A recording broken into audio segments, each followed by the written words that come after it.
So thank you for joining our webinar on call center optimization, sponsored by Close Reach. Today's agenda features two presenters, Michael Seeger of InteractCoach and Mike Haley from Landmark Decisions. Michael will be providing an overview of contact center challenges and some information about InteractCoach.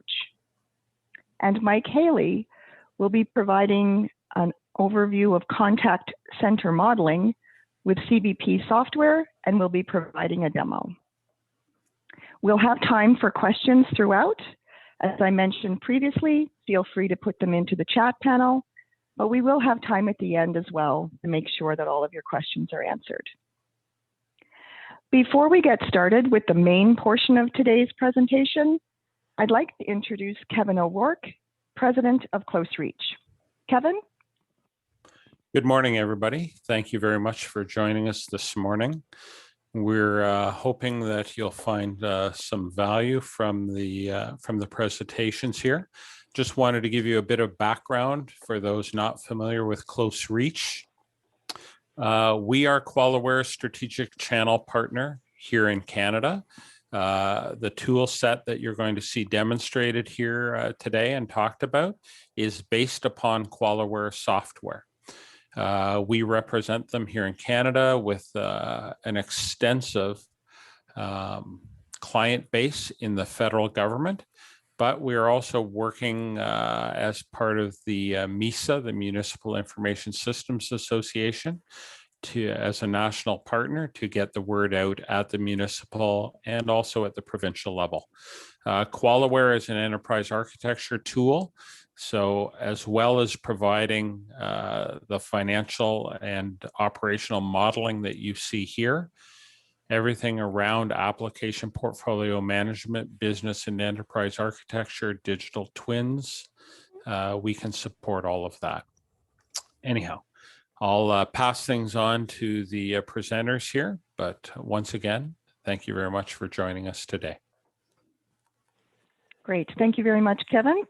Michael, I'll hand things over to you to get us started. All right, so thanks, Cecile and Kevin. I'm Michael Seeger. I'm the president of consulting firm Optimal Business Solutions, Inc., or OBSI, and I'm the founder of InteractCoach. There's a little bit of background. I started in the corporate world. I was a senior VP of customer care and telemarketing for pay TV company Showtime. And then about 1997, 20 plus years ago, I started Optimal Business Solutions, Inc. And over the course of about 20 plus years, my team and I have visited and improved over 100 call center operations worldwide. In a nutshell, I'd like to say that we help organizations become easier for their customers to do business with.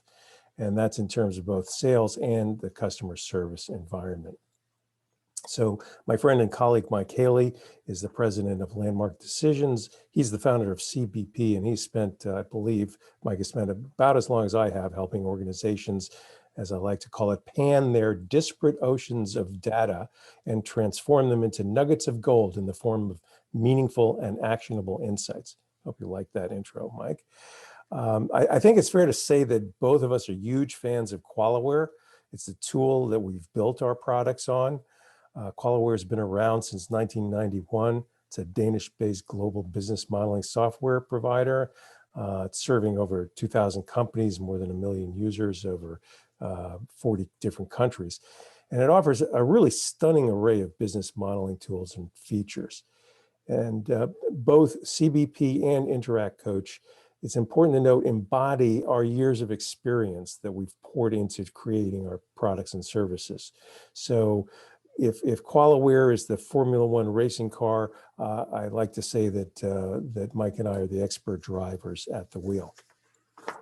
So with that, I want to talk a little bit about the challenges faced in the call center industry worldwide. So there are literally thousands of call centers worldwide with millions of call center employees, and they're growing at a remarkable pace still. Whether it's private or public sector, in-house or outsourced, virtually all of them grapple with many of the same challenges. So remote agents are a big issue now, of course, with COVID, but it's likely that they're going to continue. KPIs, low first contact resolution, customer satisfaction, net promoter scores are always a concern. High customer expectations keep growing as more great companies like a Trader Joe's, JetBlue, Southwest Airlines, customers become accustomed to high touch, really good customer experiences, and they expect it from all their interactions. We're faced with poor service levels is a major challenge, and probably one of the biggest is the agents who are disengaged and they're performing poorly because of that, because of multitude of reasons, including lack of proper training. And that results in high agent turnover, which is of course very costly in terms of actually the expense of training new agents, but also the experience the customers experience as a result of agents who are not qualified yet to handle their calls and issues. Of course, there's the financial pressures, both on the expense side and revenue side. Seasonal peaks and events are very hard to schedule and staff for, and there's growing complexity. Overall, you guys are under a great deal of pressure. So one of the things that leads me to my introduction of InteractCoach, I like to call it a smarter way to talk with your customers. I want to focus on really how InteractCoach may be able to help address some of these challenges that I talked about. And I'm going to walk you through what InteractCoach is and how it works, what its benefits are, and talk a bit about our proven methodology, which, as I said, is baked into the tool.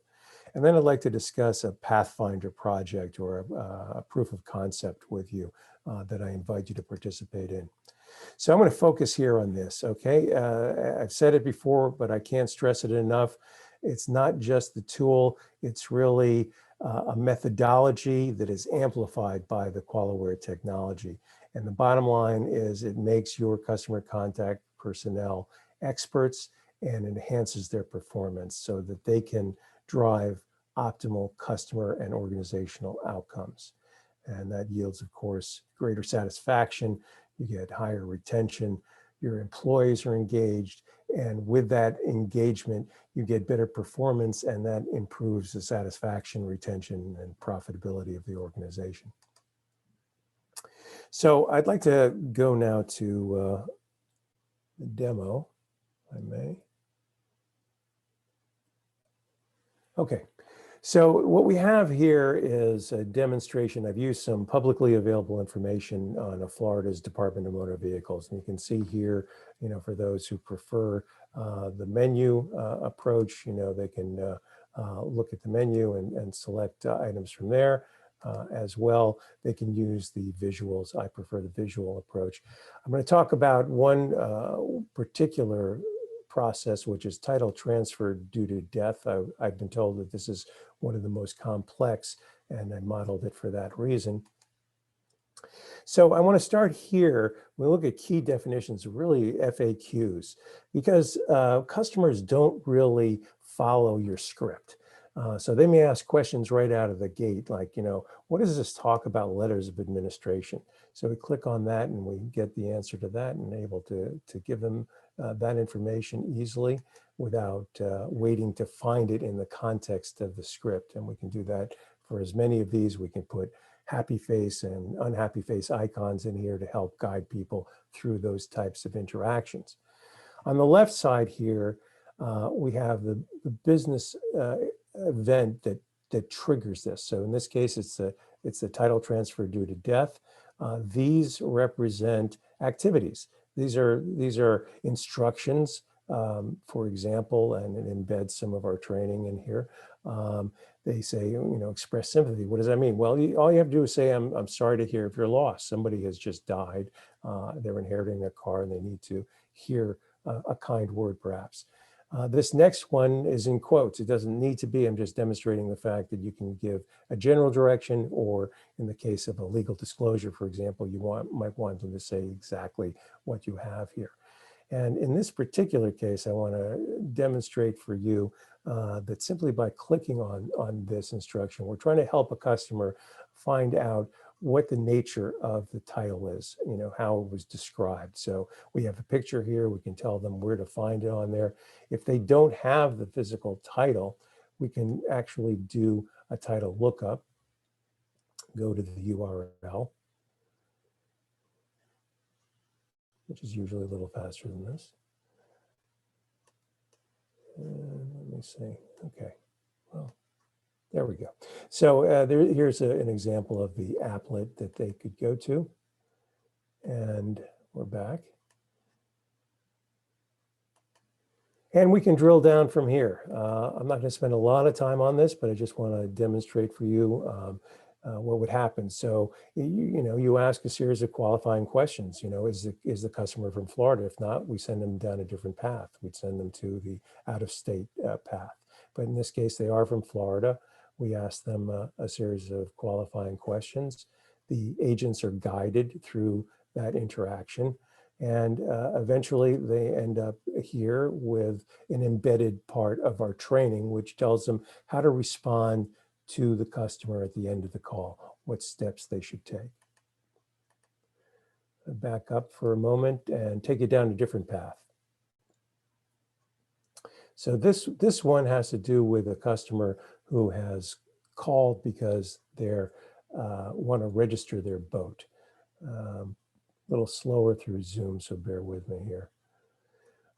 So they've called to register their boat in Florida. They're driving down from North Carolina, and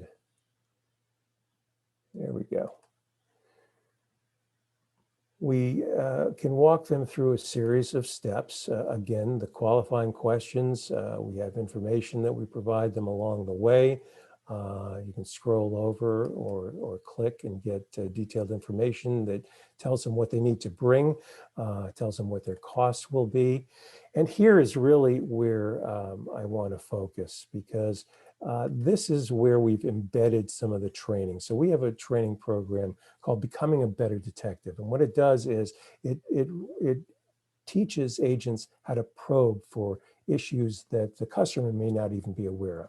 So in this case, Mr. Jones has said he wants to register his boat, and Interact Guide tells us that, well, if you're going to have a boat and you're going to bring it from North Carolina, you probably are going to need a trailer. Is that not correct? And if you do, you're going to want to register it so you don't get a ticket on the way. So we say, yes, we're going to take you down that path. And again, a series of qualifying questions. We provide the instructions, the costs, and so forth. And then we probe further. We say, well, if you're going to be taking your boat down, you have a trailer, my guess is you're going to be in Florida, you're going to want to do some fishing. Well, Mr. Jones does indeed want to do some fishing, so we go down the path of fishing licenses. Again, we're asking qualifying questions and giving them the information that they need. This could be linked to a URL, which is constantly updated if you prefer. And it goes on from there. So will you be taking people on charters? And if so, they'll need a captain's license. So let me go back to the presentation. So as I said, the key here during the live demo is that we've got to keep the language simple. We've got to make sure it's intelligible by the agent and easy to convey to the customer. We reinforce those fundamental training concepts. And the way we design these workflows is we start at the end. What are the desired outcomes for the business and for the customer? Customer first, always, of course. And what are the steps we have to take in order to get there? So I'd like to say that InteractCoach delivers easily accessible, accurate, and up-to-date information. And we do this so that they can train faster. And in training faster, it eliminates the need for memorization and the endless drilling. And it supports e-learning, which is absolutely essential in the day of COVID and with probably an ongoing need for remote agents now that they're in place. It accelerates the time to exceptional performance. And I stress the word exceptional. It's not just competent performance, but they hit the deck running. They're expert, and they can resolve issues of customers quickly and easily.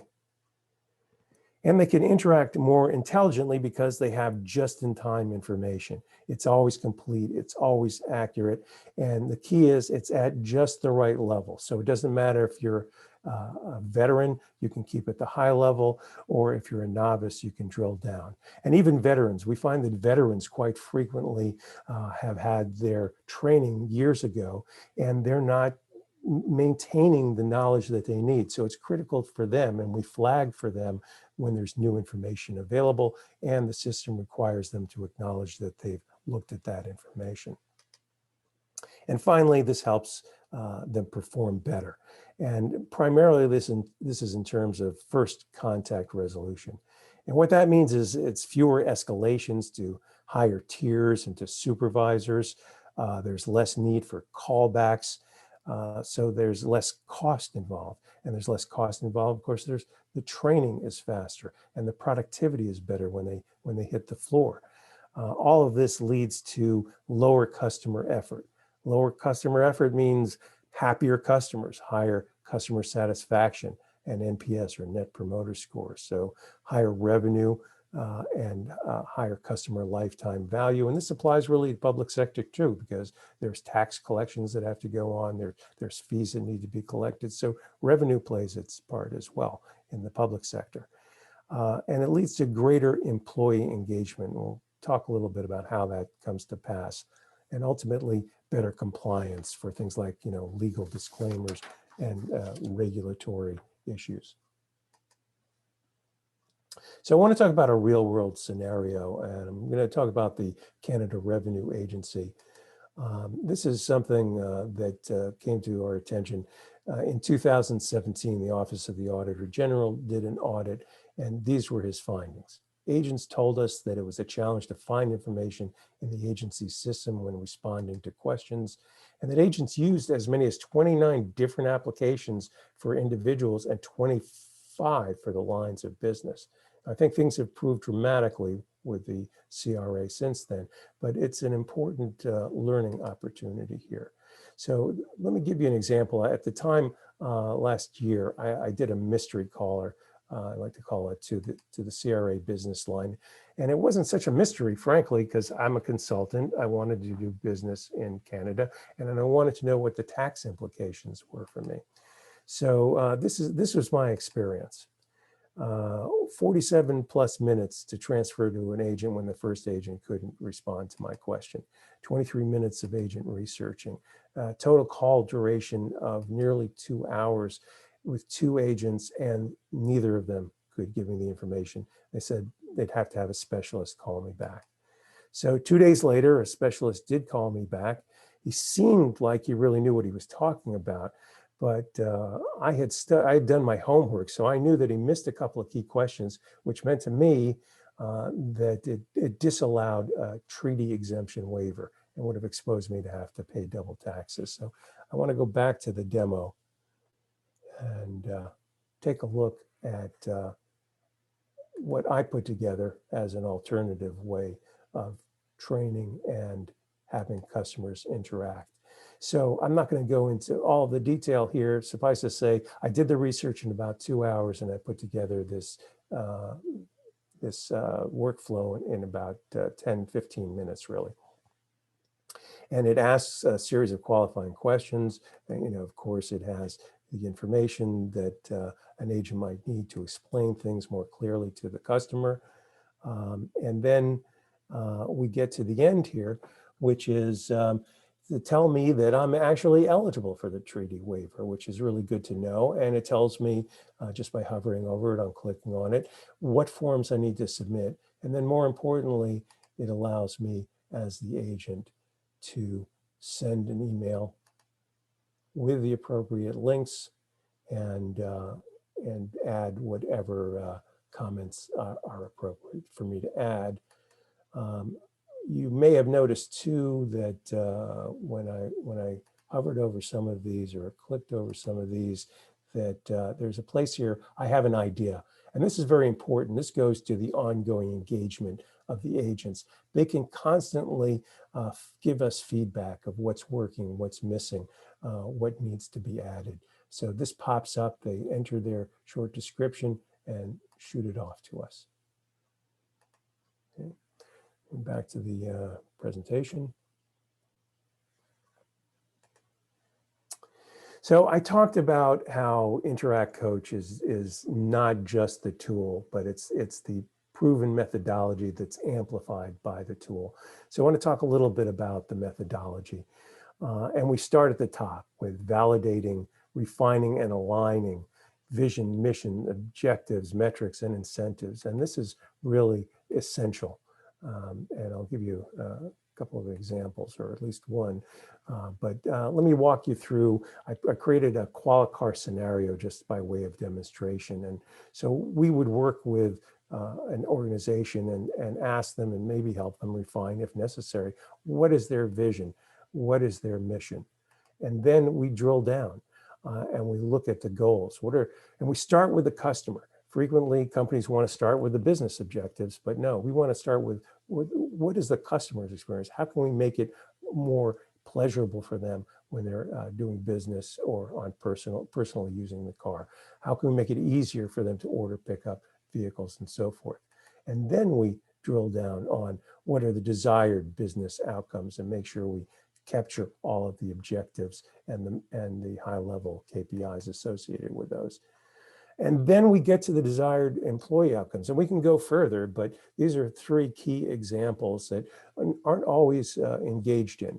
And then most importantly, all of these are linked down to the specific KPIs. So we have the continuity, we have the alignment, and we make darn sure that each one of these is absolutely valid, that it's complete, and that it is driving to the desired outcome. So why is it so important? Well, two words. Wells Fargo, you probably remember back in 2016, Wells Fargo, the third largest bank in the US, they created 3.5 million bank and credit card accounts that were fraudulent. And the outcome of that, when they were caught, was over 5,000 employees were fired. Their CEO stepped down. They spent billions of dollars in US dollars in penalties and settlements, and they have a tarnished reputation to this day. So where was their misalignment? So their vision looks great. We want to satisfy our customers' financial needs and help them succeed financially. Simple, straightforward, but their execution failed on that. They set goals that weren't realistic, and then they reinforced those with incentives that were too rich. And they didn't have the checks and balances. And it resulted, of course, in that widespread fraud. So that's absolutely essential. That's where we like to start. The next step is we redesign the customer journey and walk you through that at a high level. So here's a customer journey map. This is built in QualiWare. Across the top are the stages, the states that the customer goes through over their journey. These are the goals. This column here defines the interaction channels. The next thing we do is we facilitate in a session with cross-functional groups, including the critical component, and that's the agents themselves, because they are the face of your organization. And frankly, they know a lot more about your customers than probably anybody in the company. So we work with them and we define, what are the pain points from the customer's perspective, from their perspective, from the company's perspective, other stakeholders. And we really drill in on these.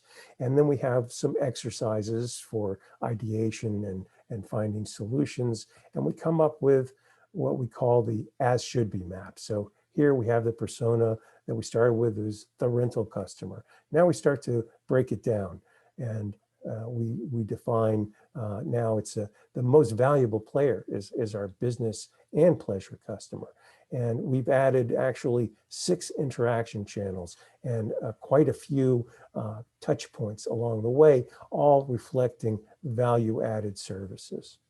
So that's how we work on the customer journey, and this really informs how we create new workflows and which workflows, existing workflows, we need to focus on that are the highest priority, because prioritization is one of the key outputs of that exercise. And that feeds back into, how does this change our metrics? How do we make sure that all these new things we're doing have valid metrics And how do we demonstrate that? And that's absolutely critical. They've got to be linked to the vision, mission, goals. Next thing we do is we design a proof of concept. And that's essential to win over your management out of the gate and to get their ongoing support. So our first step is, of course, training the people who are going to be doing the modelers. And we find that often modelers can be drawn from your call center agents who are very knowledgeable, and the tool is so intuitive that you don't need any specialized training for it, but we give some training, obviously. Then we use an existing governance workflow that's built into QualiWare, and we customize it so that we have our modelers. It's going to a group of subject matter experts. The lead subject matter experts review it. If they approve it, it goes to the owner. And if anybody along the way has a problem, wants to change it, they can give very specific feedback, and it goes back to the modeler. And of course, this can be designed specifically to the interests of each client. We create the models and workflows, and we have multimedia opportunities for training within QualiWare. So we can train the agents, whether it's a PowerPoint, audio, actual listen to some calls. We have video demonstrations. We can explore the workflows themselves. And then finally, we implement and we continuously improve. So again, we're using the training that's built into QualiWare, and we develop that together if there's an interest for that. See, and then the next thing we do is close the loop. First with the proof of concept, we implement the proof of concept, and then we do these three things. We measure everything. We monitor how it's performing. We incrementally make it better, and we validate that our measures are valid and that they're actually contributing to or causing the desired outcomes. And of course, we close the loop and roll it out, and we do the same thing all over again. The next thing I wanted to talk to you about is conducting a Pathfinder. It's a proof of concept. This is what we do. We will meet with your management, and you'll identify for us, what are your customers' toughest questions? What are your agents struggling with? Then we'll collaborate with your subject matter experts and design those workflows. And this is critical. We agree on the measures of success. So things like, accuracy, time on task, what percentage of calls are getting escalated, how usable is the system. We agree on those. We conduct a control test, an A/B test, and we can do all of this in a matter of 2 to 4 weeks. And this is critical to gain the buy-in of not only your management, but the people who are going to participate in this project. And we work with the agents, we work with all of the participants, the subject matter experts, so that all of them are engaged and contributing all the way along. So I'm going to put this one off, and I'm going to hold the questions probably till the end. I'd like to introduce my colleague, Mike Haley. He's the president of Landmark Decisions, and he's the force behind his collaborative business planning tool, CBP. So Mike, take it away, and please show us some of those nuggets of gold that you can mine from your clients' oceans of data. Great, thanks so much, Michael. So I just want to give you a little background on Landmark, which is our company. We've been around for, 27 years now. I'm based here in Halifax. We have an office in Toronto as well. And over the course of our practice, we've focused on costing analytics and workload analysis, business process improvement. Those are the key things that we're going to talk about with the CBP technology today. We're also work with the Consortium for Advanced Management International. It's a member-driven research organization out of the US and the UK. And the methodology I'm going to illustrate today is based on some of the founding work that they had done a number of years ago. And we actually provide training for CPAs, both the CPA Canada and the provincial CPA organizations, on activity-based planning, which is the methodology we use for CBP. And I just wanted to clarify, I really did appreciate your intro, Michael, but one key thing is that we actually partner with CBP software, as we do with Close Reach. So they are actually the developers and founders of the product. We've provided some guidance on how that methodology could be deployed through this QualiWare application called Collaborative Business Planning. So let's move forward. What is the value proposition for doing collaborative business planning? Basically, best practice organizations now recognizing they need more people involved and find ways to collaborate to make better decisions. So having visual models that allow people to develop common understanding around planning, costing, process improvement is key. So we believe certainly that CBP can help contact center managers break down some of those organizational silos and really improve their ability to look to the future and optimize their business decision making. There's three key things I'm going to point out today. We have a limited time, obviously, but three key, what we call new and actionable business insights. First of all, CBP supports good information for management dashboards. So I'm going to illustrate some of that. It's a visual model that allows for understanding operational and cost flows. So we'll show you that in the actual application. And one of the really key things is the ability to do scenario playing and to understand the constraints that exist in the business process and how then to navigate around those constraints. So as I mentioned, the methodology is called activity-based planning. It was popularized by CAMI. In fact, there's a book has been written on that called The Closed Loop. So if I'm going to translate that at a high level into contact center management, if we look at inbound calls, what we do is we call those the demands. Those are the demands placed on the organization for service. And I'm sure as everyone's familiar, as Michael even described, there's what's called tier 1, and then first call resolution will dictate how much of that goes through to the tier 2. And as Michael's experience with CRA, that may even require a specialist callback. So there's a sequence of activities, we call these activities, that take place. So first call resolution and second tier resolution would be factors and data that call centers use to actually be able to be modeled into this operational flow model. We also have training. Michael talked about the importance of training and also what Interact can do to actually speed up training. So having your tier 1, tier 2, your specialists being updated on new products, new services that are offered so they can inform the customers as efficiently. So training is an ongoing thing that we can model obviously as well. And then ultimately we look at the resources. So if we think of our resources at the top, so we have tier 1 agents that would take update training. They are involved in the tier 1 calls, and they would be involved in transferring those calls to tier 2, depending on your FCR. The average handle time would be rates. They actually express how much labor is required to conduct a specific call and the transfer time. So again, generally, those are metrics that are going to be collected in the call center. And we're bringing those metrics together into this operational model.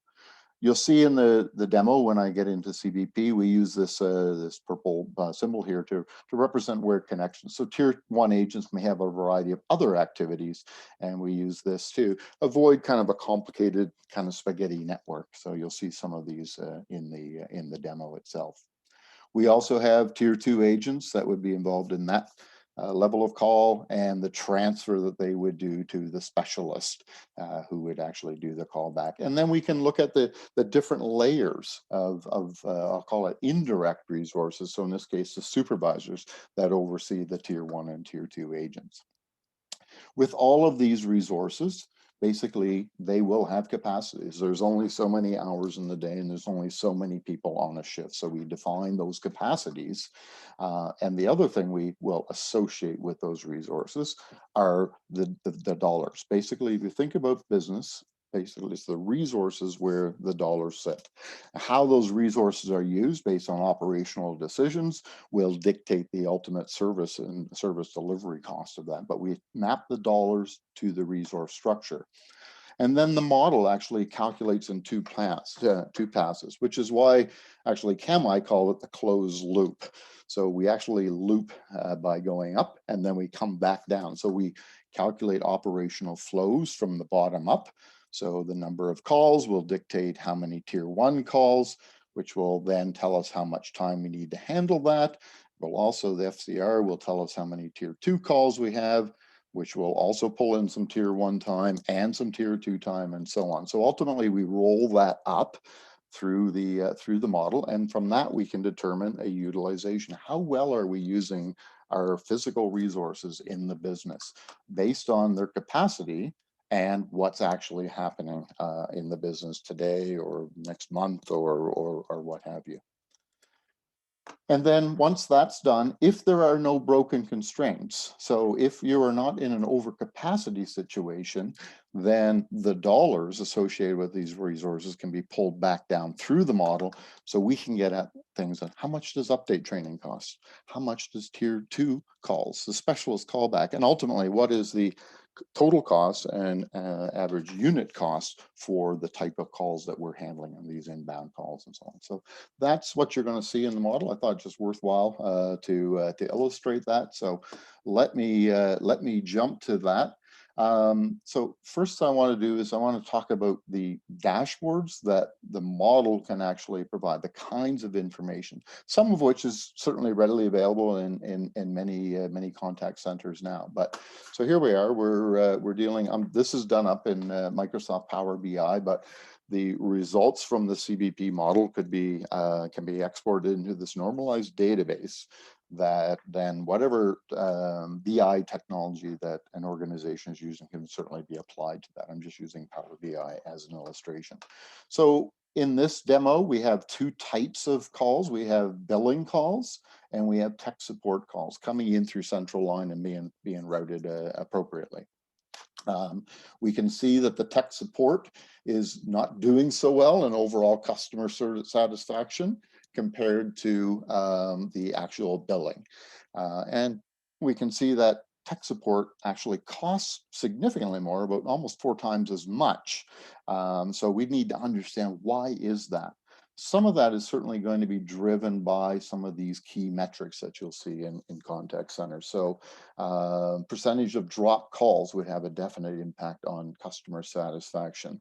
First call response. So obviously lower number here, which means that more tier 2 involvement would be necessary. Tier 1 accuracy. So, are we able to answer and the client doesn't have to call back? So that's a driver that's taking up more time and energy. And even the tier 2 resolution, getting that specialist involved. And those specialists would be, higher paid resources. So all of these lower factors contribute to extra work, which drives this extra cost. So that's part of the explanation. We can also look at our utilizations. So business dynamics would say the higher the utilization, the more effective use we're making of that fixed resource. So these might be metrics that we'd want to keep track of. So it's all great to have dashboards, but it's really more important to have how these are, kind of what are the levers that we can actually improve our performance. So dashboards are great for, looking at historical up to last month or last week or last day, but we need a model that drives these information and actually relates them to the way work is actually done.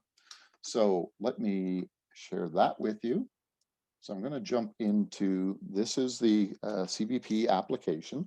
So this is another type of interface in the QualiWare suite of tools. So it's taking advantage of some of the native capabilities of QualiWare, but Cbp software have actually developed custom objects that follow the conventions of activity-based planning. So we see some of those over here on the right-hand side. To build these models, it's literally a click and kind of drag function, and then associate with links and so on. Again, we won't have time today to go through all the gory details, but I'll just give you a flavor for how that works. So here we have our what we call our resource page. So we have a facility that houses our tier 1 new agents. So these are our new agents, the continual stream based on customer retention. On attrition of call centers, which is always a challenge. We have the fully experienced tier 1. We have call center supervisors, tier 2 agents, and then we have specialists that would be at our disposal for those really complicated calls. We can look at variable resources like SIP channels, cloud telephony, whatever those additional costs might be, we can bring those in as variable costs. If I jump down to page 2, I now see at high level overview of what we just described. There's the tier 1, tier 2 specialist calls, and we can see now these little purple symbols where those labor groups are getting involved in each of these different activities. We have update training in addition to initial training. We saw that in our little diagram. And we can actually use the model to calculate things like billing customer satisfaction based on some of the performance metrics that drive this overall model. And if I go down, we'll basically see this is our tech support. And we have the same kind of structure here, but we'll have different data. So when I look at the first call resolution, which would be here, this is what the model's actually calculating on. So if I go and look at what we call the consumption rate, there's that first call resolution percentage. And that's actually being used to push up that information. So all of this data is contained either within these objects or on these links. But what I can do is I can actually bring those forward onto the diagram, and we describe those as what we call variables. So now I've got all of this visible to the team as far as how many calls a day do I have, what's my percentage of drop calls, what's my FCR, both first and second tier, what are my average handle times? You see, we've got a difference between new and experienced agents and so on. So all of this information, again, now it's visible. You don't have to be an expert to kind of drill around and find where it was. We put the levers right on top so you can actually then get into scenario playing. And if I calculate this model now, so when I hit error, I've just calculated the model, and now we can start to see the operational flows. How many calls got dropped? How many calls went on to second tier? How many calls had to be responded based on these metrics? And if I go back up to the top and look at my resources, now here's where I'm seeing my utilizations. So I can see that I'm doing a good job on utilizations for these tier 1 and tier 2. My supervisors have a little bit of flex in them. The facilities is getting 90% utilization. I've got some capacity there. And now I can run my financial calculation, and I basically have all of the dollars associated with each of these things start to flow back down through the model. So the $50,000 worth of facility costs, this is a monthly model, by the way, will support the call center supervisors that support the tier 1 agents. I can get detailed information if I want to. I can drill in and I can see, here are some of the direct costs associated with tier 1 experienced agents. Here's what we're paying them. We've got a number of 45 here, which is another lever that we can adjust up and down the number of agents that you would have on a day or on a shift. This can be done on a shift basis as well. So I can see my direct costs, I can see my inflow costs. And if I go to look at my links, I can actually see where those costs are coming from based on the associations that have been made in the model. So as I go right down to let's go back down to our tech support calls. And if I open this up, now I can actually look at, here's my total costs, and I can actually get financial details because this will keep track of all of our account codes too as they're moved down through. So any of these things, we can get total costs, we can get the unit cost. And so that cost that we saw of being $12.26, that's as a result of the 1,000 calls. As I said, the model can also generate, scenarios. So if I want to say, next month, I anticipate we're bringing on a new product. Therefore, our technical support calls are going to be higher by, let's say, 20%. So I'm going to increase my volume by 20%. So now I expect to have 1,200 calls, and I can understand what the impact is. So I run that model again, and it tells me that you don't have the capacity. Your call center cannot handle that. And it'll actually point out where those constraints exist. So all obviously in the tier 1, tier 2, and even in the technical support specialists. And you can see the utilizations are going up in the other areas as well. So we could have a variety of solutions. Again, we don't have time today to run through those, but I do have some canned ones. 2 solutions that we could look at would be hiring more staff. So we can just, you know, kind of, I call it the brute force approach. Obviously, that's going to drive up additional costs. And if you caught the last one, we were at about $400,000 on a monthly basis. This adds an extra $50,000 a month by hiring people and increasing the space, because that would be a constraint as we hire more people. So we had to increase the space. So that's one scenario. And or we could take, as Michael alludes to with InteractCoach, a more progressive approach where we can train faster, we can improve the overall, you know, smartness of the interaction. So basically improve FCR and you know, some of the drops and all of those things, and basically perform better. So this is a series of changes that could be made, could be simulated, maybe as a result of implementing InteractCoach, and we can actually see what the impact is. This allows us actually to open up capacity, so we could handle more volume, or maybe we could redeploy. If we were able to redeploy this, we could actually see our costs come down. So there's a value proposition associated with kind of training faster, interacting smarter, and performing better. So again, then we can bring all these scenarios back into our dashboards. So, you know, here was my base case, and if I go and look at the different cases, I say, okay, here's what's happening if I hire. I'm not making much of an impact, but if I do better training, I can start to see the major impact on my unit costs, and I can see a major impact on my standard performance metrics.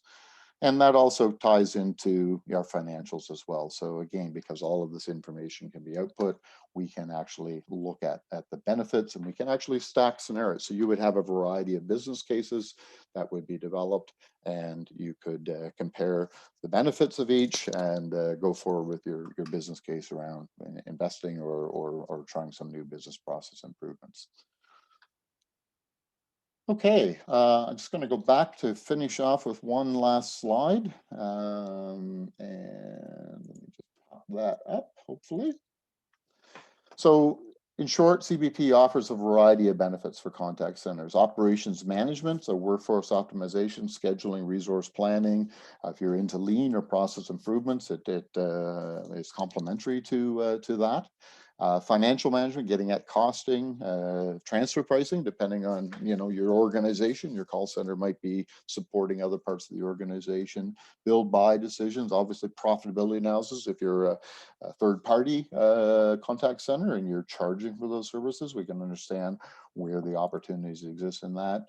From a customer point of view, rationalizing the types of services that you offer, setting fees, looking at satisfaction and retention. And finally, back to, as Michael talked about, the strategic management, tying back to those strategic goals, making sure your business operation supports those goals, and changes that you have are getting you towards your targeted performance. So overall, it provides that collaborative environment, getting the agreed operational understanding, and then being able to make sure your business scenarios going forward are more accurate and reliable. So I'll leave that. I guess we can open up the chat if there's anything, and I'll invite Cecile to come back and help us with our summary and Q&A. Great. Thank you very much, Mike. Folks, if you joined us after we had completed the introductions, there is a chat availability within the meeting, even though your microphones are muted. Please do feel free to use that for questions. We did have a question that came up, and one of our participants was asking that CRA example that Michael had spoken to in his section, and the amount of time that whole transaction took, and you had taken it and did some scripting and some modeling in the InteractCoach tool. What's if you could speak to how much of an impact that would have had on that type of scenario? Sure, I don't know sure. if Mike or Michael wants to speak to that. It's Michael. I think I can handle that. Thanks. It's an excellent question, really. So that first agent that I spoke to, who spent an inordinate amount of time spinning her wheels with me, she could have performed as an expert with InteractCoach. She could have resolved my issue, I would say, between 5 to 10 minutes at the outside, instead of a total of 2 hours with all the wait time in between. As far as the wait time goes, if you think about it, with lower handle time on each call and using more what I call universal agents instead of highly specialized groups and tiers, with less need to escalate to these specialists, you gain amazing efficiencies in workforce management. So together you can handle more calls, or as Mike pointed out, you can handle your existing calls with the existing resources, with plenty of room left over, or reduce force if needed. But generally, that's not an issue. People need to handle more calls and more efficiency with less wait time. Okay, great. Thank you.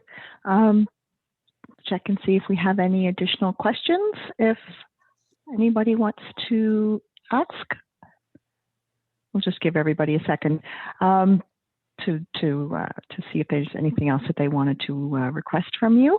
While I'm waiting for that, I just wanted to say thank you to both of you for today's session. It was very, very interesting, very informative.